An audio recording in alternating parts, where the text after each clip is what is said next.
Welcome everyone to the Wednesday Night Warriors. This is episode number 15. I am Romeo Anthony Colon. This is my co-host Chris G. With Mary Jane. We are the Wednesday Night Warriors. We cover NXT. We cover AEW. This week we're going over the September 8th edition of NXT Super Tuesday 2 and the September 9th edition of AEW, the All Out Fallout. Let me remind you, please like this video, share this video with your wrestling buddies, comment, subscribe, show your support for the Wednesday Night Warriors. I also want to thank our good buddy Stat King for that beautiful intro music. Well done. We appreciate you here on the Wednesday Night Warriors. And anytime you want to come on board, you do have to watch NXT first. Anytime you want to come on board, you're always welcome. Last week on the Wednesday Night Warriors, the scoreboard, me and Chris just agreed on the better show. You, the true heels, you broke the tie in favor of NXT, 14 votes to 9. So NXT wins a week. And on the Wednesday Night Warriors scoreboard, AEW is up 8-5 with one tie. We'll start with the shows this week. Let me start with AEW. The beautiful intro, the Dynamite opening, Jericho and MJF kissing each other's asses outside in the parking lot. They walk away from each other and they call the other one a loser. Hilarious. And maybe setting the seeds for Jericho MJF way down the line. Lucha Bros versus Jurassic Express. I feel Phoenix nearly dies 4 to 5 times in this match. Jungle Boy with the Destroyer on Phoenix after Phoenix gets thrown by Jungle Boy into Penta. And Jurassic Express wins in 9:23. It was a solid opening tag match, of course. Some spots felt like they took a little long to set up, but, all those decent match. I like the finish. It's pretty creative, showing some tension between the Lucha Bros. And I like the Eddie Kingston trying to get everybody on the same page afterwards. He asked the Butcher, where's his wife? Where's your wife, bro? You know he's extra Puerto Rican when he hits you with the eye jaw. I hear that shit from my girlfriend every day, bro. Shake his hand. Shake his hand. That's your brother. I'm your best friend, but that's your brother. Shake his hand. Fucking love it. Eddie was hilarious. The Phoenix and Penta drama, they hug it out. Also, Eddie reminds us he was not eliminated at the Casino Battle Royal. He went through the middle rope. To me, I think AEW should do more for the viewer to distinguish Phoenix and Penta's personalities. Because if you watch AEW Dynamite, we still don't know a lot about their personalities, their individual ones. Just so the dissension hits harder that they're teasing here. I think they're starting to gear up towards that to show a little personality out of them. So. Full gear up? Is that what you mean? Maybe. NXT starts off with a banger. Finn Balor and Adam Cole for the NXT Championship. Finn with the coup de grace. Adam Cole kicks out. The announcers sell it hard. Nobody has ever kicked out of the coup de grace. That's a lie. Finn with the 1916 off the top rope. No shenanigans. Finn wins clean. New champ in 23-11. He is the third man to become NXT champion twice. The Prince is back on top in the NXT Kingdom. Triple H, congrats him. Backstage with Finn, Adam Cole as well. They too sweet. That was too sweet. And these two have good chemistry, good booking here, and apparently they're both babyfaces. Yeah, I picked Finn. I thought Finn was going to win the whole way. I picked him in the Fatal 4-Way to win. And I'm glad he won. Finally fucking finished champ again. He feels important again. I feel like they just been jerking him for the last couple of years, so it feels good. It was a great match, physical. The first 10 minutes of the match seemed kind of slow to me, but then it picked back up, and it was good, man. I like the false finishes. It wasn't an overuse of false finishes. They felt important. They had me like, oh shit, which is what they're supposed to do. So, great match all around. AEW Matt Hardy thanks us all for our concerns and outpouring of love on social media after what happened to him at All Out. Rebby Hardy's in the building. She's in the crowd looking slightly annoyed under her mask. Matt says he will make 100% recovery and return to challenge for the AEW Championship, but he will go on a little break to recover because he's not cleared. So if he didn't get a concussion, according to AEW, why is he not cleared? Something's a little fishy here. They may have tweaked with the storyline here. Whenever Matt Hardy returns, please, no more gimmick high spots. Use your personality, which is among the best in wrestling, and the in-ring work, the in-ring psychology. I'm begging you, Matt. Your family's begging you. Take it easy when you come back. Good babyface promo from Matt Hardy, though. Yeah, this was a tearjerker, man. I thought Matt Hardy was gonna retire. He won't die, but the motherfucker's gonna retire. And I was almost heartbroken. It's always nice to see Reby around the around the establishment, her new home, or Matt Hardy's new home. It was cool. It was definitely a nice babyface promo. I had seen a tweet. Bray Wyatt had tweeted Matt Hardy to heel or something like that, or I'd heal you, something along those lines. And apparently it's Matt Hardy's either hand or leg that he said needs healing. So it is not. No. He was making reference to Bray Wyatt has the hands, the gloves, hurt and heal.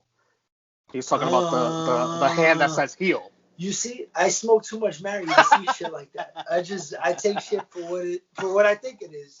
And sometimes I'm wrong. You win, you lose when you're a warrior. Robert Stone finds Shotzi's tank backstage. He's about to vandalize it. Shotzi interrupts. Aaliyah attacks. Io gets caught up in the scrum. Aaliyah hollers, running away, screaming. This goes back to the ring. Io with a moonsault to Stone. Shotzi with a senton to Aaliyah.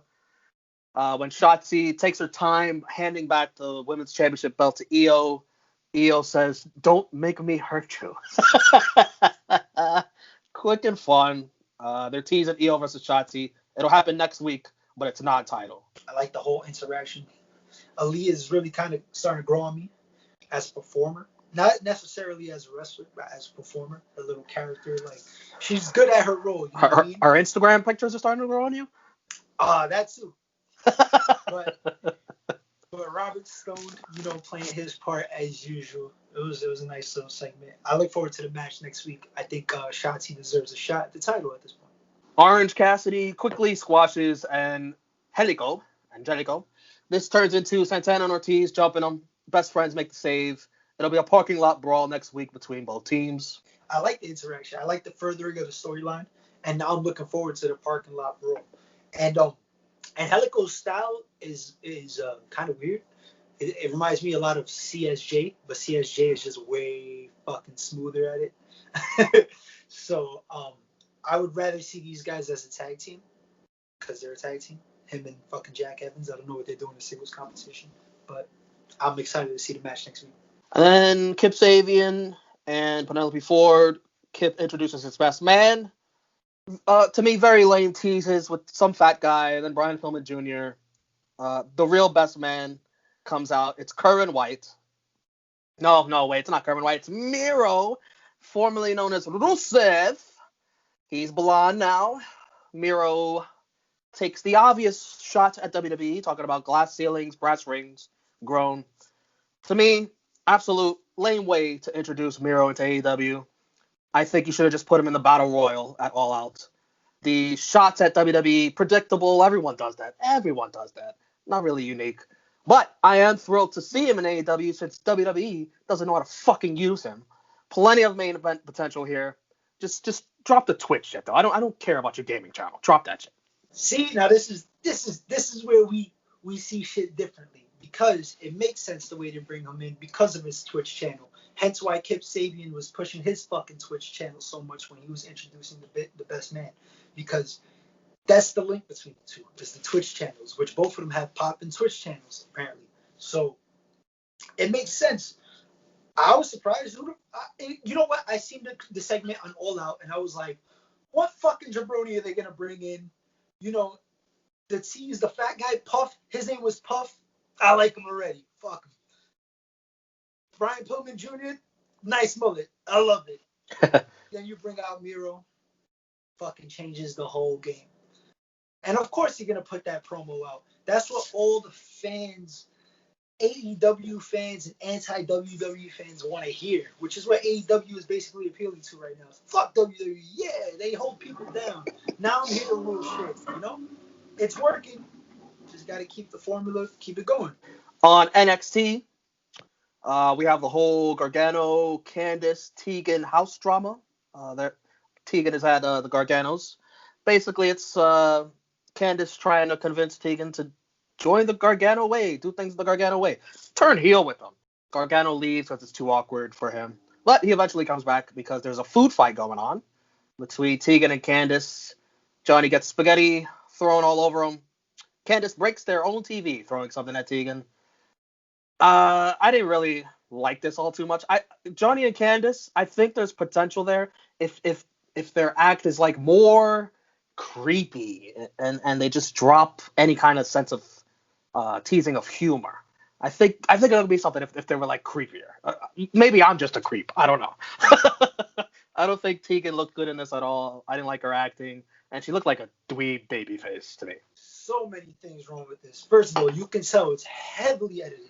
Like, they just gave him, like, hey, we're going to give you this setting. You guys just go at it and say what you got to say. And they couldn't think of shit, and they had to be fed lines. And then the way they presented the lines, Tegan smiling the whole fucking time. Johnny was the best part of it. Johnny was absolutely the best part of it. He had some funny moments. They broke his fucking TV. I felt for him. I've been in that situation. I hope NXT's paying for that. They gotta have some type of fucking renter's insurance in Florida near Full Sail, wherever they're living at. But it was just, it had so much potential to be such a better segment, and it just fell flat. The elite drama on AEW. Let me just run through all these segments here. Hangman has a sit down with Tony. He throws a pity party. His fault about everything. He says him and Kenny will get through it. Marvez tries to interview the Young Bucks backstage. He gets a super kick, and the Young Bucks get fined $5,000. I don't know by who. Themselves? Kenny Omega, he sits down with Jim Ross. He says teaming with Hangman gave him purpose. He gave it a year of his best, but it's time to go back to singles action. Good storytelling all around with these segments. Hangman and Omega obviously have different ideas of where they stand. Yeah, I mean, I loved it, and it keeps me intrigued into the next few weeks. The Young Bucks are more aggressive. They don't want to talk. They just want to fight. I love it. Those are the best Young Bucks. They put on the best matches that way. You got Kenny going back to singles action, which arguably still the best worker in the world, wrestler in the world. So why wouldn't you want to see him have a good singles run? And then Hangman you don't know what the fuck is going on with Hangman. That's the best part about it. So I'm excited. I can't wait. Thatch Camp breaks down all of Damian Priest's weaknesses. I hope Damian wasn't watching that.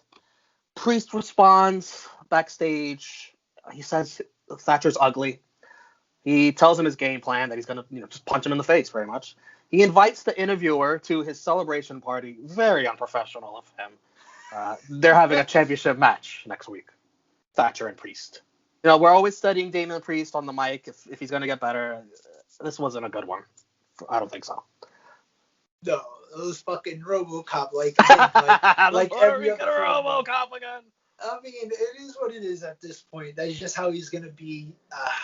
At least famous he's good. Advice from Shawn Michaels and Triple H: just be yourself. You're cool. Be yourself.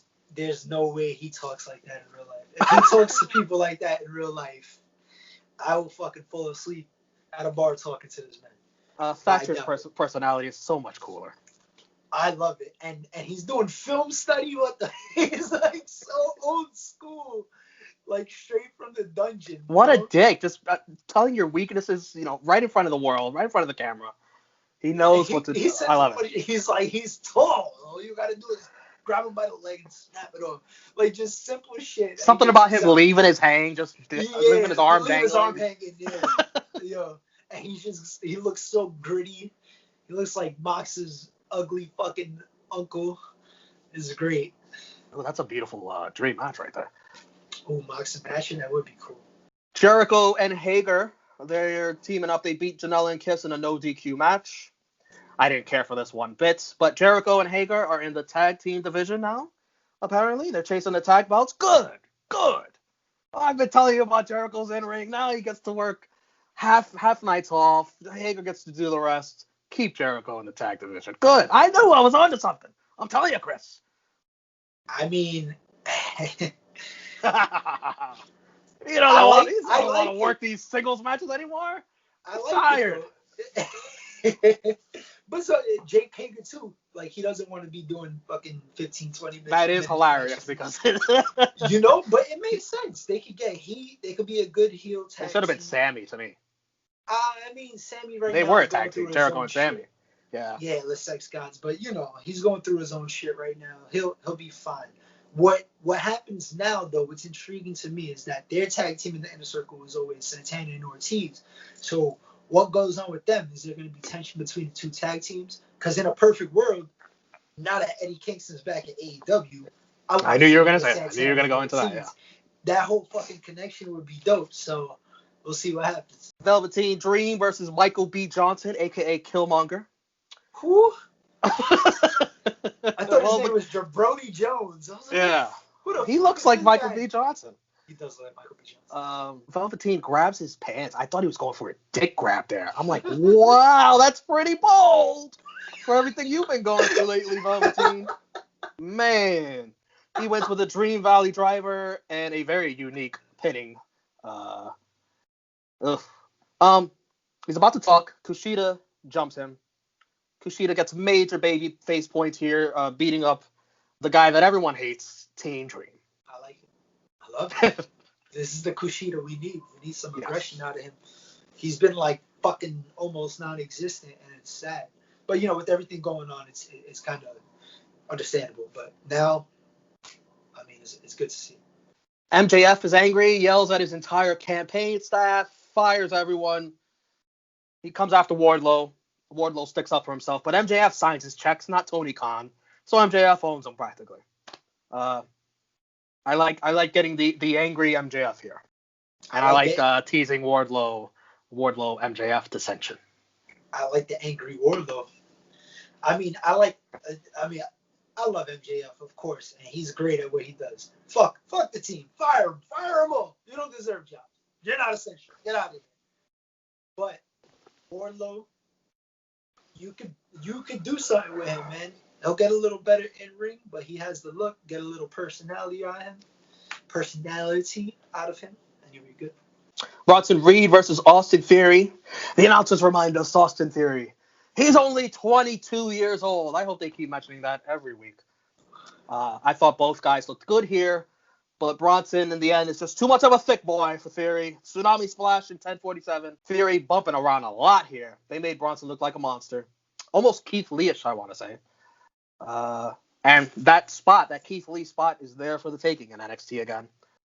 Yeah, I mean, it was good. It was all right, but it was way too fucking long. Half of it was a commercial break anyway. And, I mean, Austin Theory did do a good job bumping for Bronson Reed. He made him look good. But it's just, I don't know. I feel like he could have just been like a 4 or 5 minute little squash kind of. I think because they have higher hopes for Austin. They do, but fuck him. 22 years. He's only 22 years old. He's only 22 years old. Yeah, that means he got to fucking, I guess he's paying his dues right now. So, he got beat the fuck up basically the whole match anyway. You could have shortened that beating. It's fine. He's got to get back in the gym, man. He couldn't lift that thick boy. FTR and Tony Blanchard, they're celebrating the tag team title victory. They got it all out. They shit on all the tag teams at ringside. Jurassic Express, they dump an ice chest over them. They're going to fight next week. Non-title, because FTR doesn't want the Jurassic Express. They don't want a comedy act being ahead of the tag team division. I think if Jurassic Express wins, they can get a title match. I don't know if they mentioned that. Yeah, I think they did. What'd you think of FTR healing it up for the tag team division? It was great. That's what we need. Heal it up. Talk shit about every tag team. I mean, 101. Heel Heat 101. True Heel Heat 101. That's how you do it, brothers. But do you hear how over Luchasaurus is? Yes. There's a minimal crowd there. These motherfuckers pop for Luchasaurus. That's good. That's good. He is the better half of Jurassic Express. Jungle Boy's good. Jungle Boy's good, but Luchasaurus is the star. I don't know about that. He's the main event guy. Jungle Boy, I can't see Jungle Boy in the main event. Not yet. I think Maybe Jungle Man. He needs to put on like 15 pounds of muscle and grow a beard, and he'll be fucking Jungle Man, and he'll be straight. Roderick Strong with Bobby Fish versus Killian Dane. Fish with the distraction. Strong wins with the jumping knee in 7:37. Dirty finish. Adam Cole may be acting as a babyface, but clearly these guys are still heels. No Kyle O'Reilly at ringside, which you spoke about in the past on the Wednesday Night Warriors. After the match, Dane gets attacked by Undisputed Era. Drake Maverick saves him. He's carrying a pipe. He's using the pipe as a weapon. Dane and Drake fight them off. Drake goes for a handshake from Dane, and he gets clocked again by Killian. What the fuck? Drake Maverick looked like a damn idiot. I mean, the match was fucking pointless, but I get the setup for what happened between Drake and Killian Dane, I guess. I don't know. That's the only part I'm really intrigued about, you know. Apparently, on Twitter, they announced Drake asked for a tag team match, and Killian Dane is going to be his partner. He just clocked you. Why do you want to team with him? But they're having a tag team match next week, I guess. I mean, there's two guys, you know, that you can see what happens with them, you know? Let them get a little time, see what it runs with it. I'm not going to completely shit. But the character, Drake Maverick, looks like an idiot with the Killian Dane shit. He fucking wouldn't bang his wife because he kept losing a fucking green belt. He's an idiot. Tay Conti, newly signed to AEW, loses to Nyla Rhodes. Welcome to the roster. Vicky afterwards. Vicky Guerrero, go away heat for me. Whenever she opens her mouth and says, "Excuse me," this is not fun television. Kushida interrupts with a kendo stick and stops Tay from getting beat down by Nyla Rose. We're heading to Shida and Rose. I mean, shit, just a way to get Shida another challenger. I think Nyla might take it this time, but this match got way too much fucking time for me. Yeah. Tay Conti was not that popping in WWE to be getting 7 minutes with Nyla Rose. She should have got beat the fuck up in 3 or 4 minutes, and that's it. She has potential because she's a legit black belt, but there's still work to be done. Yeah, but you know, it's different. I would have, you know. I don't have any notes on these. I just thought they were okay. But do you want to talk about the Mox promo and then the Starks promo? Well, the Mox promo was just Mox spitting that fire again, per usual. I can't remember word for word because I'm pretty high right now. But it was good. And Ricky Starks, once again, came out looking like Darby Allin. Does little walking shit. That's a good impersonation right there by you. Yo, chill. Don't let me get into Darby mode. Nah. Yeah, he goes ham. Like, he just spits fire. This motherfucker can talk on the mic. He's been better. Good promos all around. Steel Cage, Battle of the Badasses, they're calling it. Rhea Ripley, Mercedes Martinez. Whoa, they let these two fucking go. Surpassed any expectations I had for this match. Robert Stone tries to get involved. He gets left hanging at the top of the cage. Rhea Ripley with the avalanche riptide off the top rope into a table. Beautiful. I love this. 14 minutes, 22 seconds. Rhea wins. Are we getting back to the Rhea Ripley that was red hot fire before our Queen Charlotte poured ice on her? I hope so. I thought Mercedes was going to win because this is like her first real big feud coming into NXT. So I thought, you know, she was going to get the upper hand on Rhea. I wasn't expecting all the weapons and shit, but I love it. I love the car crash. So that just added to it. I knew there was going to be physical in a cage, obviously. Two big, strong, beautiful women just beating the shit out of each other. Ooh, I couldn't ask for a better main event, honestly. It was great. I loved it. And afterwards on Twitter, Robert Stone, I guess, filed a restraining order against Mercedes Martinez. Okay. TNT Championship match. Dustin Rhodes versus Brodie Lee. Brodie wins in 10-19. Dustin Rhodes, plenty of offense. In my opinion, way too much offense. He did fine. It's good to see him, you know, wrestling in the ring. You know, he still got it and some more. But I don't like the booking of it. I think Brodie should have just killed him, destroyed him like he did Cody. Dark Order comes out with QT Marshall laid out. Lee tells Cody to come home. And then a major announcement was teased from Cody after the match, major announcement. It's just a fucking talent show coming to TNT with him, Snoop Dogg, and some other celebrities. Wow. Very anticlimactic. I know this is out of AEW's hands, but man, it just shits all over the angle they just showed you. Dustin Rhodes, the Nightmare Family, getting fucked up. And here's Cody not giving a fuck. I know it's pre-recorded, but not giving a fuck. It's just a talent show. Yikes. Yikes. Awful timing, those two segments intertwined. All right. First of all, the match was fucking better, way better than I expected. Because it was a good match. It's perfectly understandable why Dustin got that much offense. One, he's the older brother. Two, have you seen the size of this motherfucker? I didn't realize he was so big. He's the same size as Brodie almost. Maybe the same exact size. He's in great shape. They beat the shit out of each other. It was nice and physical. Two big guys doing things that big guys shouldn't even be doing, you know? And at the end of it, Brodie's the man. The Nightmare Family is getting put down again. He's cutting, saying shit to the camera, looking like a star that everybody knew he would be. That's how you go off the show, with that heel heat, baby. That true heel heat. You go off the show with that, and you get everybody joining. Now, the Cody announcement, I get where you're coming from. But you got to take advantage of the segment, of the situation, to get those eyes on a fucking game show, whatever. He addresses his injury while saying, hey, I'm hurt, but whatever. I got this new idea, so we're going to do this. Fuck it, whatever. Do what you got to do. Make that money. I'm going to hate on another motherfucker for making money. Yes, that's fine. That's fine. Just not after you just saw his brother get beat the fuck down. AJ Styles got buried by the motherfucking Undertaker and came back to win the Intercontinental Championship. All logic goes out the window. It took a couple of weeks at least. It wasn't the very next segment. He got put the fuck up like 2 weeks ago, 3 weeks ago already. Perfect sense. You can come back in 2 or 3 weeks from a beating. You can't come back 2 or 3 weeks from getting buried 6 feet under. Championship matches. Both shows had 1. Women's segments, NXT 5, AEW 1. Tag team matches, AEW 2. Squashes, both had 1. Dirty finish, NXT 1. Curses, both had 1. Alcohol, AEW had 2. And car crashes, 1 apiece.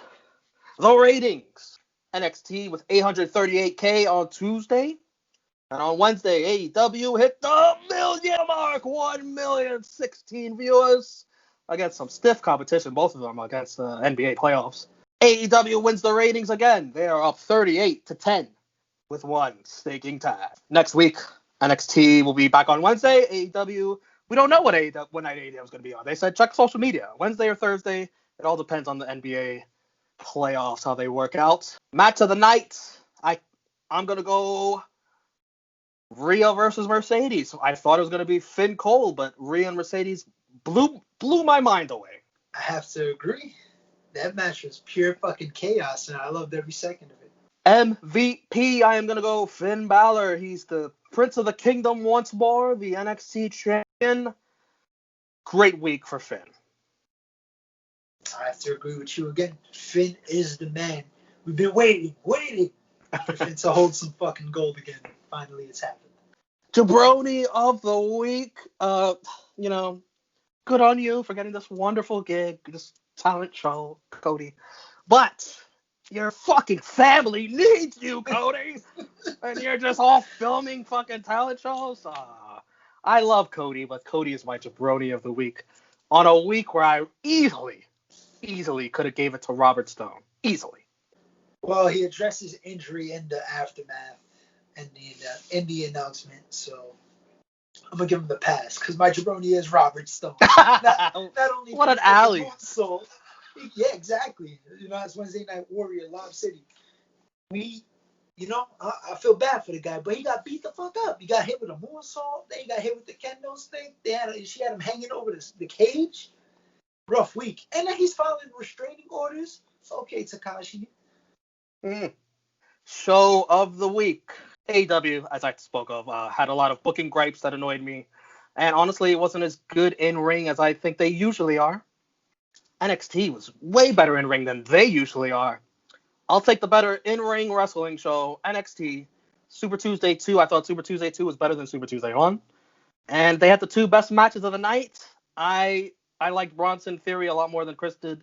NXT was my show of the week. No, even though the first and last match of NXT was both really good matches, I'm not looking forward to anything in NXT next week. I don't give a fuck about Tegan and Candice at this point after they blew that segment. Finn's only a placeholder champion until Karrion Kross is healthy. Oof. I guess you could be intrigued about Rhea and Robert Stone about what they're going to do next week, but there's no guarantee they're going to be on NXT next week. Then you look at AEW. We got Best Friends and fucking Santana Ortiz in the parking lot brawl. We got Chris Jericho and Jake Hager probably in tag team action for their first tag team match, maybe. Come on, man. There's interesting shit going on. You got the elite drama. The elite drama. That's MJF. I mean, there's a bunch of stuff going on for AEW right now. I think they got it felt more like a new season.